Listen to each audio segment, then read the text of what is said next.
Things are fairly quiet around Atlantis at the moment. Aquaman is off doing whatever it is that he does when there's nobody to beat up.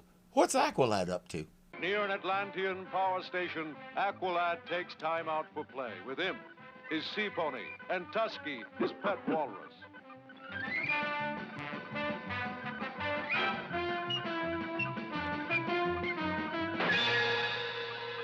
I have a feeling that guy might take exception to the way Aqualad plays. Holy haddocks! A reptile man! Few people realize that when Fu Manchu ran out of his elixir of life, he took to the ocean and taught himself to breathe water. He settled down with a nice mermaid and wound up producing 2 whole generations of that.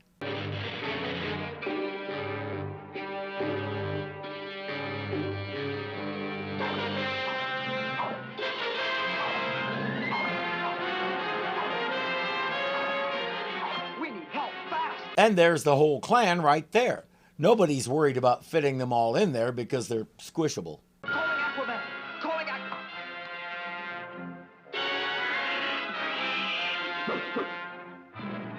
I'm going to apologize in advance for the audio synchronizing issues we'll see. This is a thing my editing program does sometimes, and it frustrates me to no end. I can't deal with it easily because it doesn't do it consistently. I've been wrestling with it for about 5 years now, and I'm still losing. I'll do the best I can, but the best news is it won't happen too often. Aquaman got that partial message, but he has no idea what it means or where Aqualad is. He hops on Storm and heads out to search.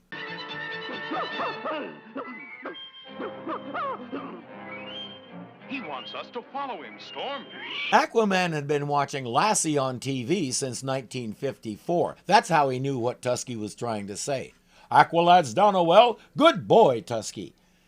One of the most amazing things Aquaman has done so far is modify Tusky so he never has to go up to the surface to breathe.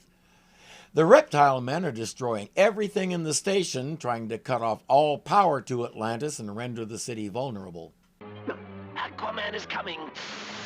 All of you, go quickly. I'll give him a surprise welcome. He stretched one side of his mustache across the doorway and tripped Aquaman as he came in. Oh, man.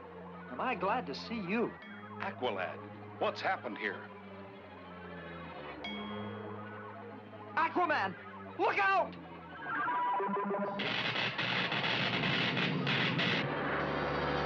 Speaking of creatures that occasionally have to go up to the surface to breathe, here's Aquaman's solution to the hole in the wall.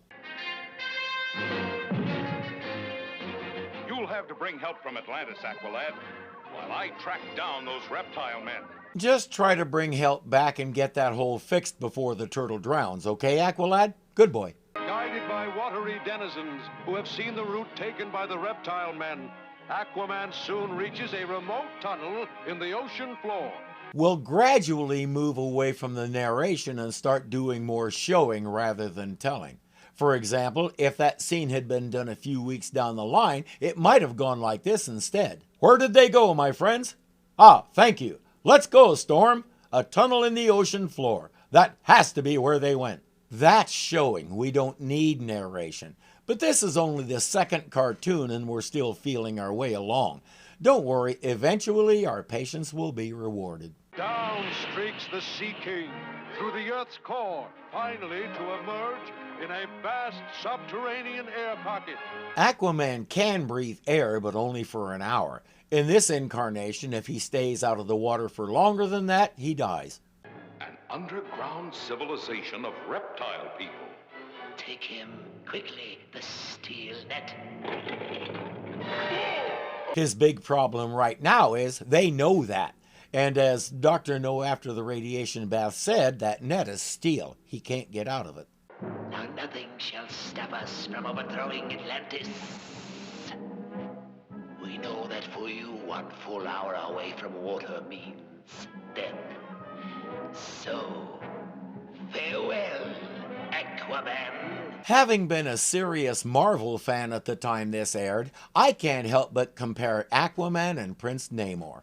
Namor doesn't command the sea creatures the way Aquaman does. He relies on his own strength and brilliance. Whereas Aquaman's Atlantis is a domed city inhabited by air breathers, Namor's Atlantis is the capital city of the Mermen, a race of humans that developed concurrently with surface-dwelling people. Where the land produced Homo sapiens sapiens, the sea produced Homo mermanus. My little issue with our Atlantis here is that dome makes them vulnerable to just about everything. All an attacker has to do is punch a hole in it and the city is gone. Over the course of the show, we'll see plenty of attackers try to do just that. As for the city itself, I really don't see a good reason why it exists. But there it is, and it needs defending, like right now. Too bad Aquaman is otherwise engaged. Storm, go find Aqualad. Hurry, Storm. Storm tried to go in and untie Aquaman, momentarily forgetting that he doesn't have opposable thumbs. Starting to get weak. Only a couple minutes left. I know they say time goes by faster as you get older, but that was the shortest hour I ever saw. They were too late, and the following week saw the premiere of the Aqualad and Tusky show. Thanks, Aqualad. Now, let's get out of here. Aquaman, look! Uh-oh. We'll need some help to cover our retreat. A nice army of critters comes to the rescue. Block them off, troops.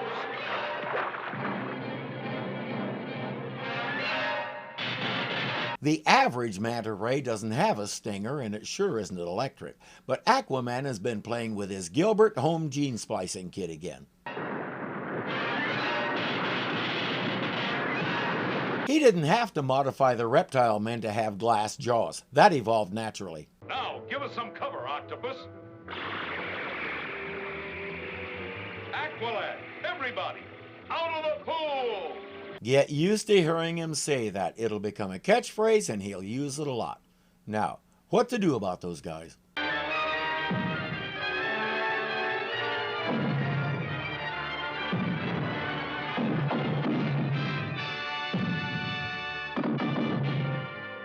That does it, Tadpole.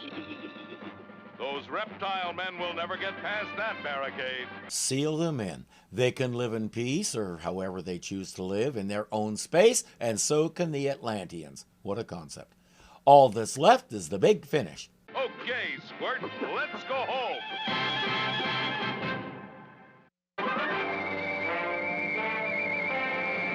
That's the big finish. But now it's time for the ending credits of the show, and you have got to hear this.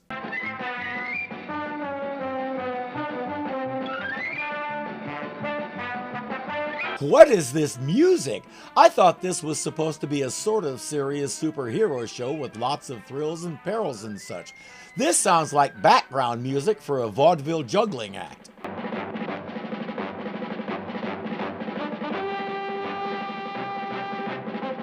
Aquaman himself doesn't do that much. He has fish and other creatures do the heavy lifting for him. He's imaginative about it, which is one thing that keeps it interesting. Aqualad is a fairly typical teenage boy of the time. He's curious, a little impetuous, and he likes to ride his horse and play with his dog surrogate. He's cool, I like him. The reptile men were kind of meh. They weren't anything special or seriously threatening. The main thing they seemed to have on their side was numbers. A couple of nosy whales took care of that. If Aquaman hadn't let himself get captured, it would have been an easy fix. But he did, which means the real hero of this story is Storm. He's the one who brought Aqualad to the rescue. It'd be nice if Aquaman would give him a medal or something, but Storm is humble. He doesn't like to draw attention to himself. He knows he was a hero. That's good enough for him.